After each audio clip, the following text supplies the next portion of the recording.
बच्चों नमस्कार, मैं हूं नारायण पटेल। आपके अपने चैनल पर आज हम यहां पर बात करेंगे राष्ट्रीय आय एवं योग्यता आधारित छात्रवृत्ति परीक्षा 2022-23 के लिए जो पेपर आपका 13 नवंबर 2022 को होने वाला है, उसमें शैक्षिक अभिरुचि अर्थात जो सेट का पेपर आता है, इसमें 70 प्रश्न आते हैं, जिनमें सामाजिक विज्ञान के 35 प्रश्न, जिसमें इतिहास, भूगोल और आपका संविधान रहता है, और साइंस के 35 प्रश्न आते हैं, जिसमें भौतिक विज्ञान, रसायन विज्ञान और जीव विज्ञान के 35 प्रश्न रहते हैं, और गणित के 20 प्रश्न रहते हैं। आज उसी में से मैं पहला पार्ट लेकर के आया हूँ, सामाजिक विज्ञान। बिल्कुल आदर्श प्रश्न पत्र है, इसी तरीके का आपको 100% पेपर देखने को मिलेगा। तो आइए फटाफट देखते हैं आपकी तैयारी कितनी। आप मेरे साथ इन प्रश्नों को करिए। आपने इन प्रश्नों को किया भी होगा, अगर आप मेरे साथ किए हैं तो आप एक बार हमारे साथ आइए, रिवीजन फटाफट कर लेते हैं और आप अपने तैयारी को टेस्ट कर सकते हैं कि आपकी तैयारी कैसी है। ये पुराना वेद कौन सा है? यजुर्वेद, ऋग्वेद, सामवेद या फिर अथर्ववेद? और अगर आपने का आंसर चुना है बी ऋग्वेद, तो आप बिल्कुल सही है। अगला प्रश्न है, महात्मा बुद्ध ने अपना प्रथम यानी पहला उपदेश कहाँ दिया था? सारनाथ, लुम्बिनी, कुशीनगर या फिर बोध गया? इसमें भी अगर आपका आंसर ए है सारनाथ, तो आप बिल्कुल सही हैं। चलिए बढ़ते हैं अगले प्रश्न पर। अगला प्रश्न है, मौर्यों के बाद दक्षिण भारत में सबसे शक्तिशाली राज्य कौन सा था? सतवाहन, पल्लव, चोल या फिर चालुक्य? अगर आपका आंसर है ये सतवाहन, तो आपका आंसर बिल्कुल सही है और आप बिल्कुल सही हैं। अगला प्रश्न वेरी मोस्ट इंपॉर्टेंट, भारत का नेपोलियन किसे कहा जाता है? चंद्रगुप्त मौर्य, चंद्रगुप्त द्वितीय यानी विक्रमादित्य, अशोक महान या फिर समुद्रगुप्त? और अगर आपने आंसर चुना है समुद्रगुप्त यानी ऑप्शन डी, तो आप बिल्कुल सही है। चलिए बढ़ते हैं अगले प्रश्न पर। पांचवा प्रश्न है, दिल्ली सल्तनत के इतिहास में मुगल वंश का पहला शासक कौन था? इल्तुतमिश, कुतुबुद्दीन ऐबक, रजिया या फिर बलबन? और अगर आपका आंसर है कुतुबुद्दीन ऐबक, तो आप बिल्कुल सही हैं और आपका उत्तर बिल्कुल सही है। अगला प्रश्न है आपका 6, रामकृष्ण मिशन की स्थापना किसने की थी? स्वामी विवेकानंद, स्वामी दयानंद, स्वामी श्रद्धानंद या फिर राजा राम मोहन राय? अगर आपने यहाँ आंसर चुना है ए स्वामी विवेकानंद, तो आप बिल्कुल सही हैं। तो यहाँ से ऑप्शन ए सही कर देंगे। अगला प्रश्न है, अच्छा प्रश्न है, 1857 के स्वाधीनता संग्राम का प्रतीक क्या था? 2 तलवारें, बाज, कमल और रोटी और रूमाल? अगर आपने यहाँ से सातवां का आंसर अगर सी चुना है कमल और रोटी, तो आप बिल्कुल सही हैं। अगला प्रश्न है आपका, भारतीय राष्ट्रीय कांग्रेस का प्रथम अधिवेशन कहाँ हुआ था? कलकत्ता, लाहौर, मुंबई और पुणे? और अगर आपने इसका आंसर चुना है सी अर्थात मुंबई, तो आप बिल्कुल सही हैं। अगला प्रश्न, किसने गांधी जी को सर्वप्रथम महात्मा की उपाधि से संबोधित किया था? जवाहरलाल नेहरू, मदन मोहन मालवीय, सुभाष चंद्र बोस, रविन्द्रनाथ टैगोर? अगर आपने आंसर चुना है रविन्द्रनाथ टैगोर, तो आप बिल्कुल सही हैं। अगला प्रश्न है, किसे भारतीय बिस्मार्क के रूप में जाना जाता है? वल्लभ भाई पटेल को, सुभाष चंद्र बोस को, बाल गंगाधर तिलक को या फिर भगत सिंह को? अगर आपका आंसर है ए सरदार वल्लभ भाई पटेल, तो आप बिल्कुल सही हैं।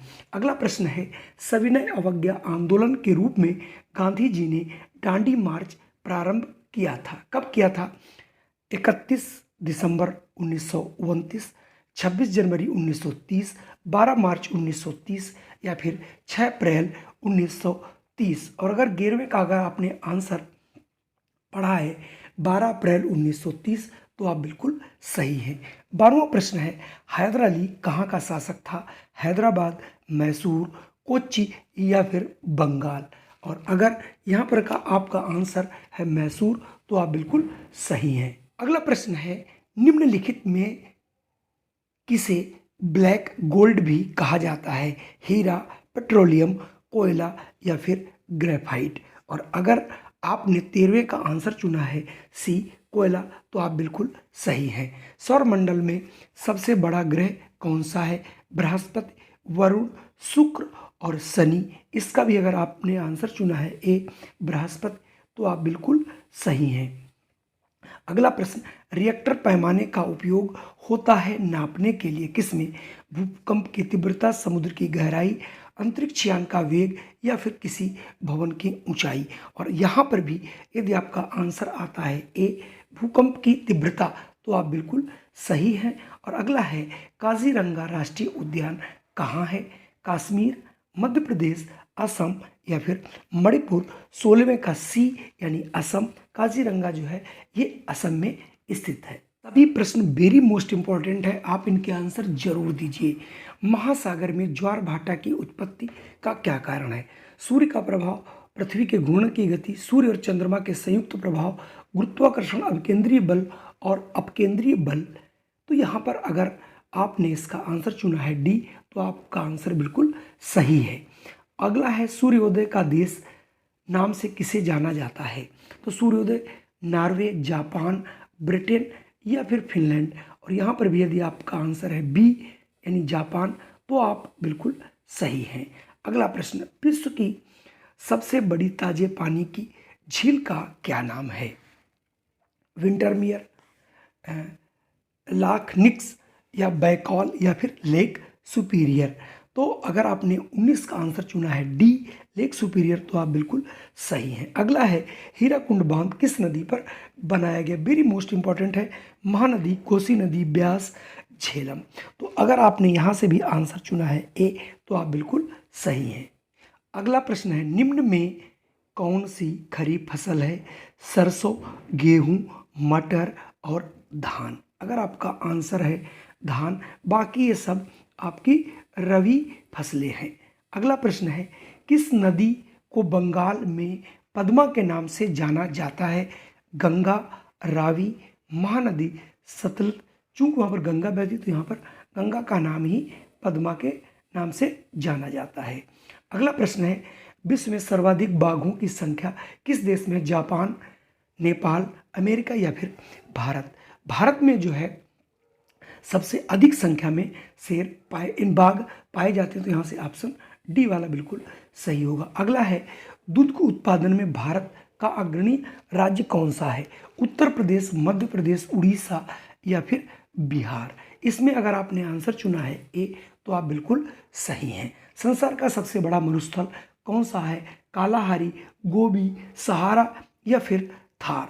और अगर आपने आंसर चुना है सी सहारा, ये विश्व का सबसे बड़ा मरुस्थल है। अगला प्रश्न है, भारतीय संविधान के अंतर्गत किसे मूल कर्तव्यों का संरक्षक समझा जाता है? संसद को, राष्ट्रपति को, न्यायपालिका को या फिर प्रधानमंत्री को? तो ये समझा जाता है न्यायपालिका को, कि हमारे कहीं पर भी मूल अधिकारों का हनन होगा तो उसका संरक्षण जो है वो हमारी न्यायपालिका करती है। अगला है, राज्यसभा में निर्वाचित सदस्यों की संख्या कितनी है? वैसे तो राज्यसभा में आपके सदस्य होते हैं 250, तो लेकिन यहाँ पर बात आ रही निर्वाचित कितने होते हैं?